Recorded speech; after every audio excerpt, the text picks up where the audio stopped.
అదే చెప్పాను కదా. ఇప్పుడు కేసు కూడా అదే కదా సార్. పోలీస్ ఇన్వెస్టిగేషన్ చేస్తున్న అధికారులను కూడా బెదిరిస్తే ఇప్పుడు గొడ్లోడ తీస్తానంటే ఇన్వెస్టిగేషన్ చేసే వాళ్ళని బెదిరింపే కదా. అసలు కేసునంత తప్పకుండా దాని మీద కూడా మేము లీగల్గా పరిశీలన చేస్తాం. ఇప్పుడు అది నిష్పక్షపాతంగా చేయాలి, ఇన్వెస్టిగేషన్ చేయాలి.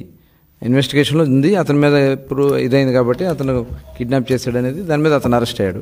ఇంకా మిగతా విచారణ జరుగుతూ ఉంది కదా. జరుగుతున్నప్పుడు ఒక బాధ్యత కలిగినటువంటి వ్యక్తి వెళ్ళి లోపలికి వెళ్ళి పరామర్శించి వచ్చి బెదిరించే విధంగా ఇన్వెస్టిగేషన్ చేస్తున్నటువంటి అధికారులను బెదిరించే విధంగా ప్రవర్తించడం అనేది ఇది చాలా తీవ్రంగా తీసుకుంటాం. దీని మీద మేము కూడా లీగల్గా ముందుకెళ్తాం.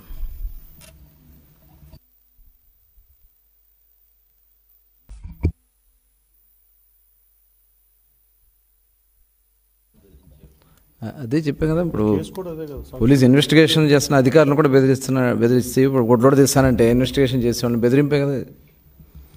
అసలు కేసునంత